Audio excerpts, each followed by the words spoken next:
okubaniriza mu linnya lya Mukama waffe Yesu, era nyongera nange okwebaza Katonda ku lwammwe. Katonda bw'asiimye n'atugabira obulamu mu lunaku olwaleero. Katonda yeebazibwe. Saba munneebazeewo Katonda olw'ekiro ekyenkuba, tukubire Katonda engalo olw'ekiro ekyenkuba. Mukama yeebazibwe nnyo, Mukama yeebazibwe. Olwaleero tugenda kwongera okuyiga n'okugabana n'okwejjukanya ku kugaba mu maaso ga Katonda. Offering in the presence of God. Okugaba mu maaso ga Katonda.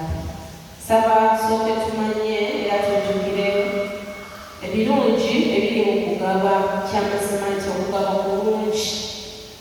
Kugaba kulungi mu bulamu bwaffe bwonna, mu mikwano gyaffe okubaamu okugaba. Omukwano ogwo guba mulungi. Mu maka gaffe mububaamu okugaba. Amaka gaffe gaba malungi, gabeeramu n'essanyu. Mu bantu bannaffe tukuŋŋaana nabo eyo mu mbeera ez'enjawulo mubeeramu okugaba. Enkolagana yaffe eba nnungi. Era okugaba kulungi. Era tubeera mu famire zaffe, mu bika byaffe, okugaba kulungi. Kale bino byebimu ku bintu ebiraga nti okugaba kulungi.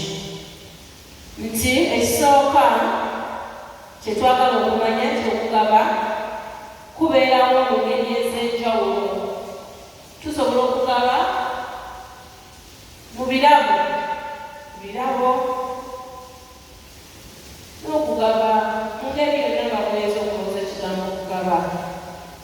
Ekisooka ekirungi ku kugaba, bwe tugaba kyongera okusumulula obulamu bwaffe obw'omunda. Era okugaba ekituufu kuleeta akamukumu muffe. Omuntu obugumbirira bw'owuliranga nga owaliwo akugabidde ate n'agabye, obanga ogabye n'okwagala, ekituufu naawe owulira nga mugoliramu okugugumbirira n'okwongera okusanyuka mu ggwe. Okugaba kuleeta kusanyusa. Kugaba kusanyusa. Bw'ogaba osanyuka kubanga olina ky'oba okoze mu bulamu bw'omuntu. Ate ne bw'ogabidde naye asanyuka. Ekitegeeza nti okugaba kulungi era kisaana tukutwale mu maaso. Okugaba kuzza kujja obulamu. Bw'obanga olina omuntu gw'ogabidde, naddala waliwo be tugabira nga waliwo obwetaavu. Waliwo bannaffe abajja nga balwadde, waliwo abajja mu bulamu bwaffe nga oluusi bafunye ku bubenje, waliwo be tuyitako eyo mu nguudo. Ekituufu nga abalala balina ebiwundu, abalala mu mbeera ez'enjawulo nga bw'omuwa singa oba omuwa. Ekituufu oba ozza kujja obulamu bwe. Asobola okugenda mu ddwaliro oba bannaffe n'aba bakugamba kugenda ekintu ky'olina kyetaaga genda India kulongoosa. Nga nsimbi ezimusaliddwa kazisobola. Kakati n'abeera nga alina obwetaavu. Bw'omuwa ne kimusobozesa okugenda n'ajjanjabibwa. Ekigambo ekyo kizza kujja okugabako kuba kukoze ku ky'okuzza okujja obulamu bwe. So okugaba kuzza kujja obulamu bw'abantu. Okugaba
okugaba kwongera wo enkolagana mu bantu nekwongera okubanywereza awamu.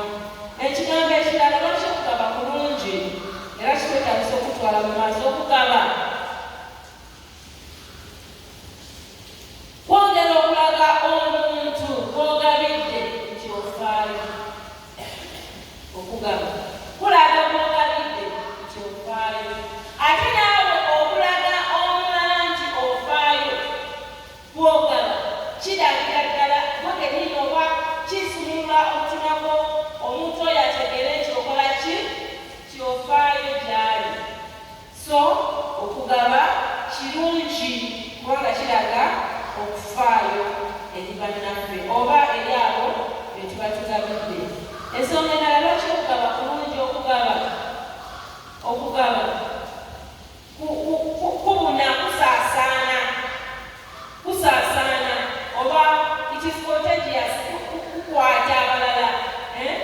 Bw'obeera ng'ogaba omuntu amulala naye asobola okusumulwa waggulu kubanga ogabye. Negundi naye yawadde, negundi agaba, negundi angabidde. Ogamba oli ne wabanga abadde mukodo ogenda okwesanga nga bw'oba omugabidde naye asobola okukalaga ng'owaayo nange kantu okubalala kubanga okugaba negundi asobodde naye okola ki okumpa. So okugaba kulungi ne mu maaso ga Mukama. Ekyamazima nga bwe tulaba nti okugaba kulungi eri ffe era kituufu n'okugaba era kituufu okugaba kulungi ne mu maaso ga Mukama. Bwe tuba nga tuli mu maaso ga Mukama naye atusuubira okugaba, okumugabira mu ngeri zonna ezeetaagisa ng'enteekateeka y'ekkanisa bweri oba yateekebwateekebwa. Emu ku ngeri gye tuyinza okugaba mu maaso ga Mukama nga tuleese ebintu ebikalu ebyetaagisa. Tulaba mu kanisa weetaagawo oba okufukamibwako ogamba twetaagayo seeti eddala erya Krismasi, twetaagayo erya Krista, omumyufu twetaagayo obukolo n'oleeta. Oba ng'olaba weetaagayo pulojekita kyabatudde ne bakunuukiriza enogamba twetaagayo pulojekita n'okireeta n'oteekawawo ey'okubiri abali eno nga tebakunuukiriza batunda bulunzi wali okusinza ne tugenda mu maaso. Sunday school nolaba nti Sunday school weetaagisaayo ki? Bannange nze kimu ku bintu byasiba mu Sunday school bwali buswiti oba okukabalagala. Yesimanyi babatinabakufuna baba kufuna abali mu Sunday school. Nolaba nga Sunday school yeetaagala listi ako kamulalo busta, kamulalo busta ako kabiskwiti, kapaani, kaswiti n'okaleeta n'obawangayo bokisi. Ekyamazima kirina omuntu kirina engeri gyekikola omuki obulungi. Ebintu ebikwatibwako physical things, material, ebintu ebirabwako n'amaaso tubikuleko mu ngero 16.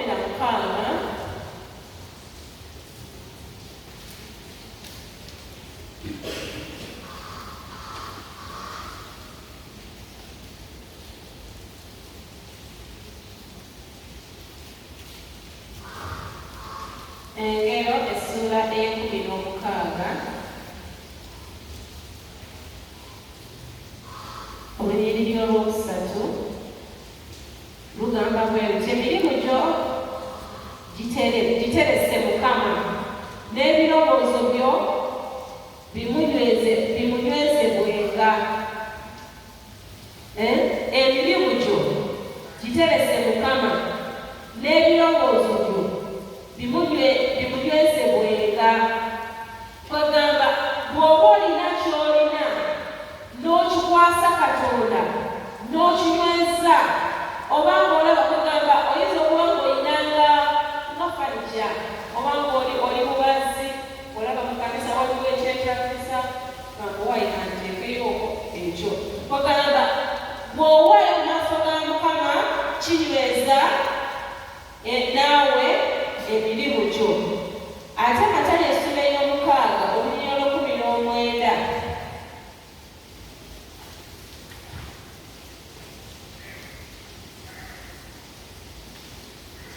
Matayo essula ya 16 olunyiriri olw'19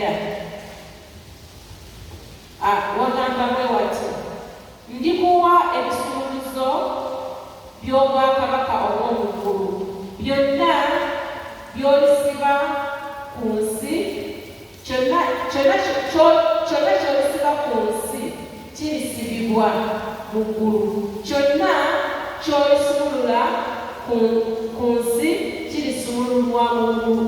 Awo n'akuutira abayigirizwa baleme okuwulirako omuntu nti ye Kristo. Yesu n'asookera awo okubuulira abayigirizwa be nti kibagwanira okugenda mu Yerusaalemi okubonyaabonyezebwa ennyo abakadde ne bakabona abakulu n'abawandiisi, n'okuttibwa, ne ku lunaku olwokusatu n'okuzuukira. Peetero n'amutwala n'atanula okumunenya ng'agamba nti, nedda Mukama wange, ekyo tekiri kubaako n'akatono. N'akyuka n'agamba Peetero nti, ddala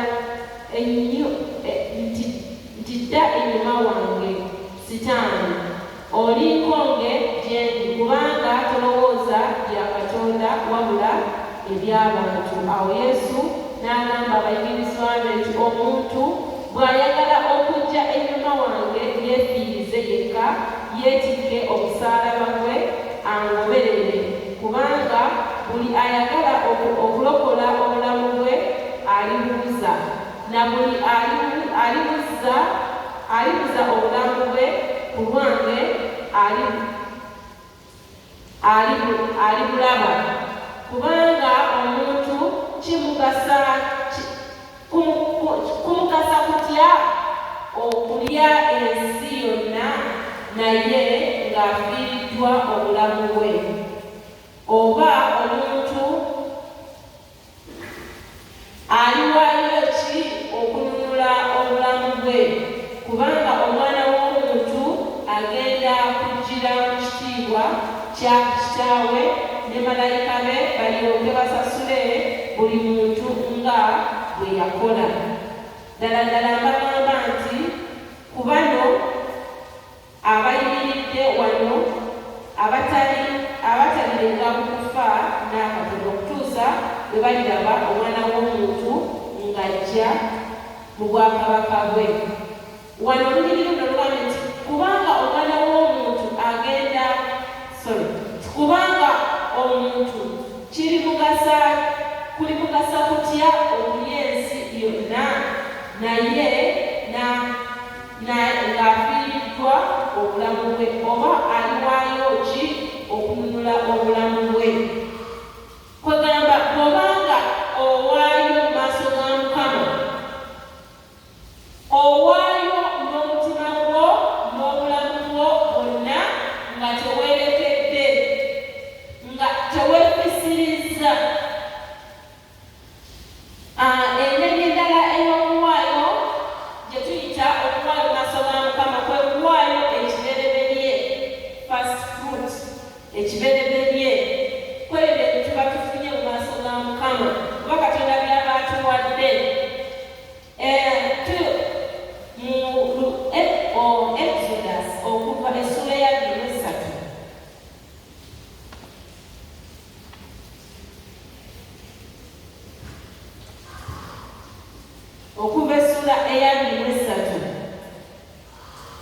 olunyiriri olw'okumi-omukaaga n'olw'okumi-omusanvu agamba bw'ati: era 23:16,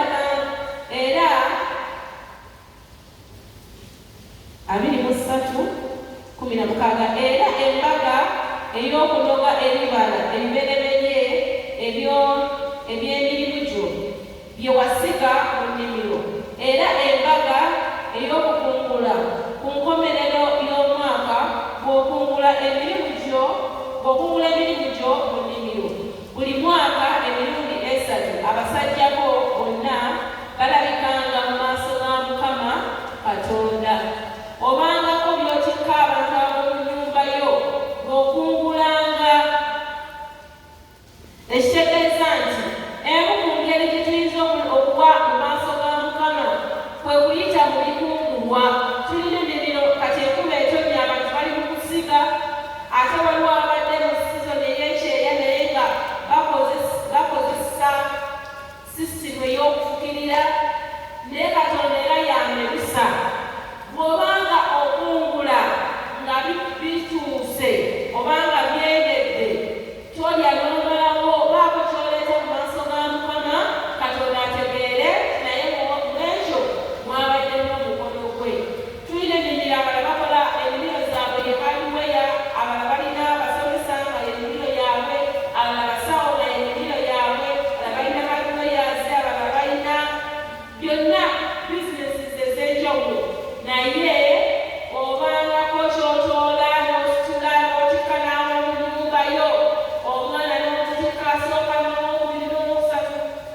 obudde.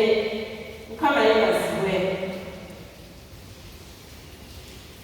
Oluusi tugambira basomesa school fees, netulakolewa abasomesa, netulakolewa abasawo netulakolewakuwedde kuleetako mu maaso ga Mukama. Kale kiba kirungi netuleetako. Isaaya 9:3 naye ayogera okutukubiriza n'okutujjukiza. Isaaya 9:3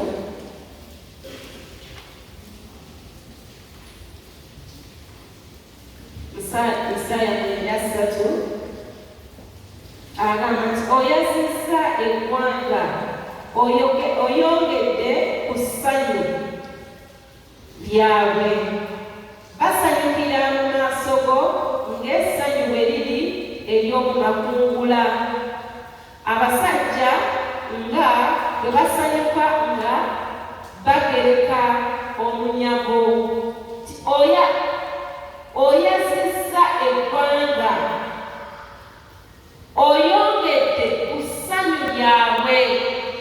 Basanyukira mu maaso go ng'essanyu bwe liri ng'essanyu bwe liri ery'omu makungula. Ekitegeeza nti bwe tuba tukungula tubeera mu ssanyu. Tewali kisanyusanga mukola n'ofuna, awo wabeerawo essanyu. Kakati mu ssanyu eno n'obaako ky'okwatako n'oleetako mu maaso gandi ga Katonda. Wonna Katonda w'akuwadde okulima ebyo by'oggyeyo ge makungula. Wonna Katonda w'akuwadde w'oteeka emikono gyo n'akuweerawo omukisa, awo eyo y'ennimiro yo, era by'oggyayo n'okozesa ebirala byonna kw'otoola era n'oleetako mu maaso ga Katonda. Kubanga Katonda naye ayagala ne yeetabako mu ssanyu eryo. Mu ngeri endala gye tuweerayo mu maaso ga Mukama, gye tugabirako Mukama. Oyinza oseka okuwa omwezi nga togabiddeko ku Mukama, bino oba tobijjukidde. Oyinza okukuwa omwaka nga togabiddeko Mukama. Oyinza okuwaayo ekiseera kituufu nga togabidde Mukama. Naye waliwo engeri endala ery'okuyita mu kwebaza. N'obaako Katonda otunula ebyakola mu bulamu bwo, n'ojja wano n'oddayo n'ogera ku makya abaana olunagenda ku ssomero liri, abaana banatera kati okuwummula. Abalina abaana abasoma bagenda kuwummula, abamu balina mu bisulo.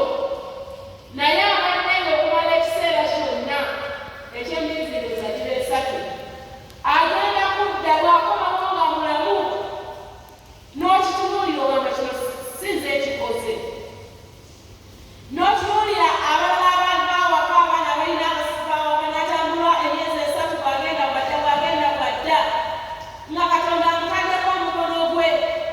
Oluusi maama n'ova awaka n'ogenda n'okasana n'okola n'okakasa, taata n'akasana ng'avanga awaka mu lunaku n'agenda, ng'oba atambula ate oba ate naye nga saagenda n'akomawo. Ate n'abasigadde ne babeerawo ne kutambula wiiki namba ne tukugimalako. Ogenda okugiwumbawumba n'ogamba nti leero ku Sande kangende ndekola ekyenteeka mu maaso ga Mukama, okumugamba nti Mukama weebale. Yemukunge okwebaza, yemukunge tetuyitamu okuwa Mukama. Kakati abooluganda, jjukiranga okuwanga ku Mukama ku by'olina, wakiri oyita mu kwebaza. Amiina. Engeri endala gye tugabirako ku Mukama oba gye tuyinza ku Mukama, gye tuwaayo mu maaso ga Mukama nga tuyita mu kuwaayo ekimu eky'ekkumi, tithe, ekimu eky'ekkumi. Abooluganda bwe tuba tetuli siriyasi, oyinza okumalako omwaka nga Mukama akulaba ng'oli mukodo awedde emirimu. Naye bwe tujjukira enkola nti mu kkanisa tuteekwa okuwangayo ekimu eky'ekkumi, kubanga Katonda aba akirinze, tugenda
akisaba nga kakyange mukimpeere masuubidde okumpa 2 nebaline nemutalabika abakumulabisa naye temulabise nga kibagwanira kakati attayi of what you have abasalidde ekyo kyange kubanga ekisooka nze ddiira owebyo byofunamu kizibu nnyo okuva wano olina amayumba ag'abapangisa kotegiri noyimirira ku mukulo n'okwata obuzinda n'ogamba bannange noonya bapangisa katonda yakuleetera ate ne bw'oba okutta obuzindalo era sigwa aleeta obwetaavu mu mutima gw'omuntu era katonda yateekawo obwetaavu ogenda okulaba nga amayumba ag'abapangisa galimu abantu ate nga bwesasudde oli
Amina.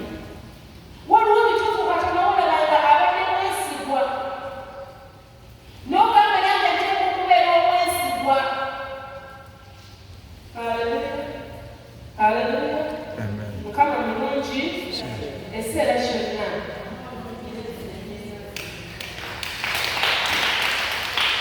Katonda waba mwesigwa naffe twetaaga okubeera abeesigwa. Engeri endala gye tuyitamu okuwaayo okugabira Katonda kwe kuwaayo obubweyamu. You pledge. Kati wali watutunawo obusawo obw'obweyamu n'ogamba naye omwaka guno okusinziira ku Katonda gy'ankusizza ne wano wantuusizza era omukakafu nti 2024 Katonda anankusaako bulungi. Kakati kaneeyame nange okukola obulungi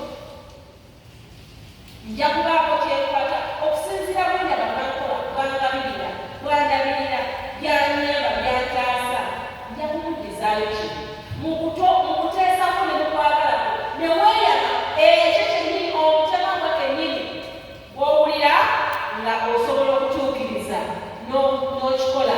Kiri mu Ezeekeri ekyo tuyinza okukirabako mu Ezeekeri 33:15.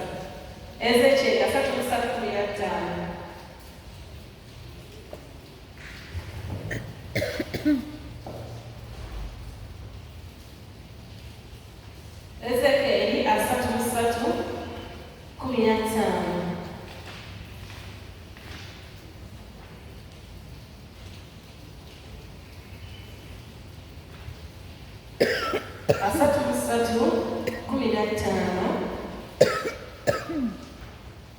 Agamba bw'ati, omubi bw'azzangayo omusingo n'akomyawo ekyo kye yanyaga n'atambulira mu mateeka g'obulamu nga taliiko butali butuukirivu bw'akola kalirema kuba mulamu talifa. Yes. Nti omubi bazzangayo omusingo n'akomyawo ekyo kye yanyaga n'atambulira mu mateeka ag'obulamu nga taliiko butali butuukirivu bw'akola talirema kuba mulamu talifa. Bw'okola nga Katonda bw'akusuubira tolega kukufa. N'ennimiro zo tezirega kukufa, n'ebibala byo n'abaana bo n'emisomo gy'abaana bo abantu bateeka school fees mu mwana ne zifiira.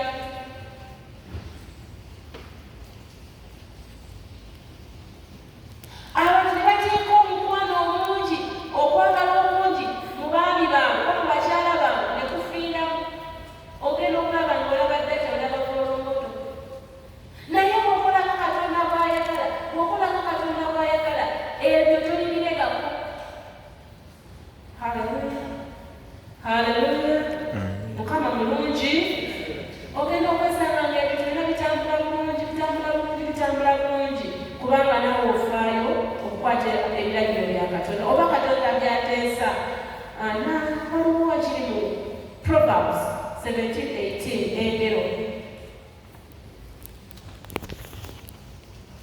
Proverbs 17:18 engero agamba bw'ati, nti obw'omukwano ayagala mu biro byonna era owooluganda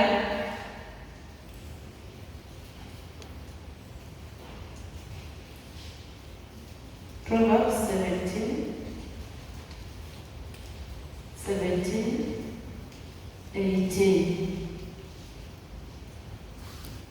nti awo omukwano ayagala mu biro byonna era owooluganda yazaalibwa omuyinike nsonyiweko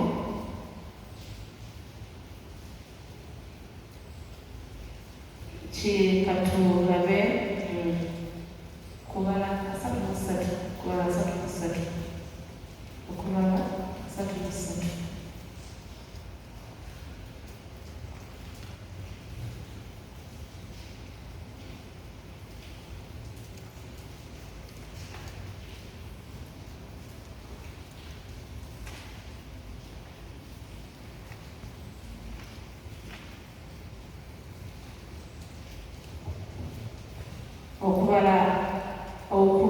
okubala asatu okubala essula asatu olunyiro olwokusatu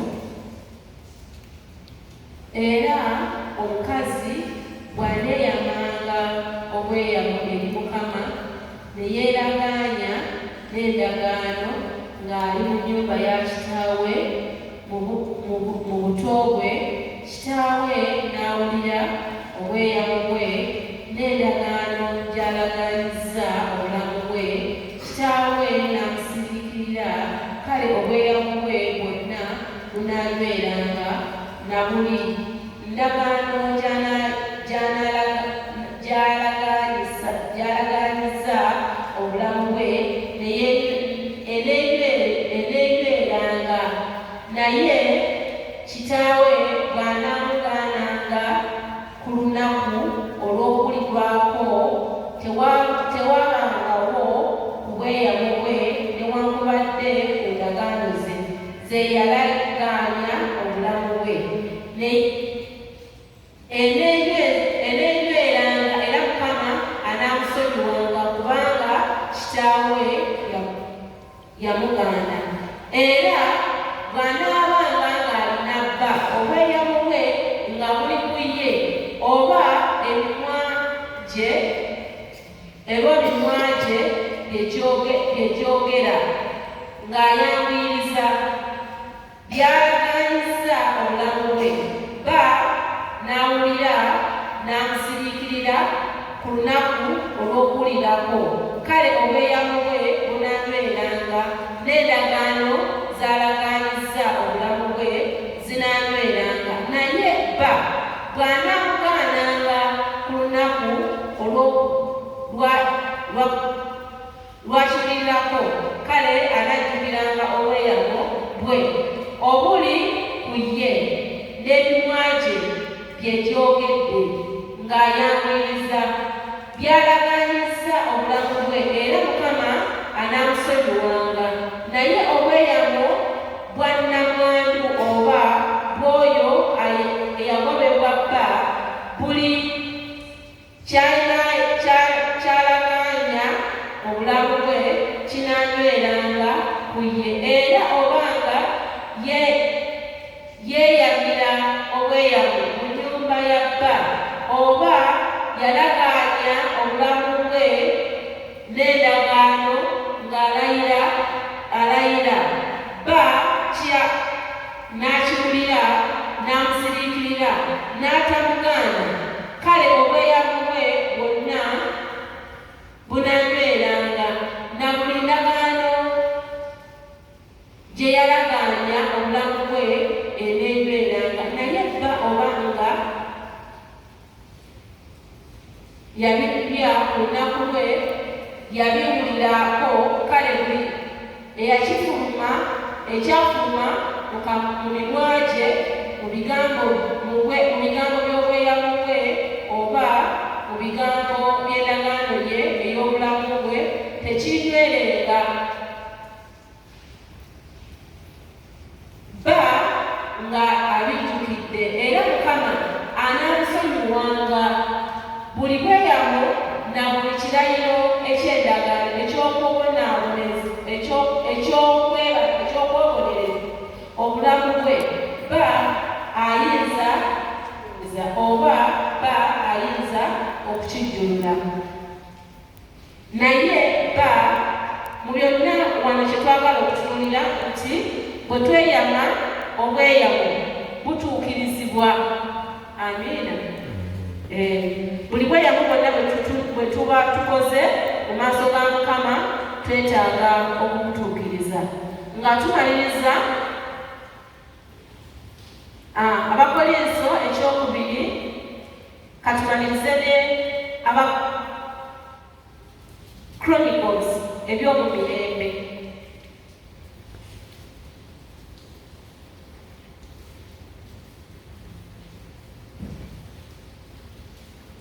Ebyomumirembe essuula eya 29.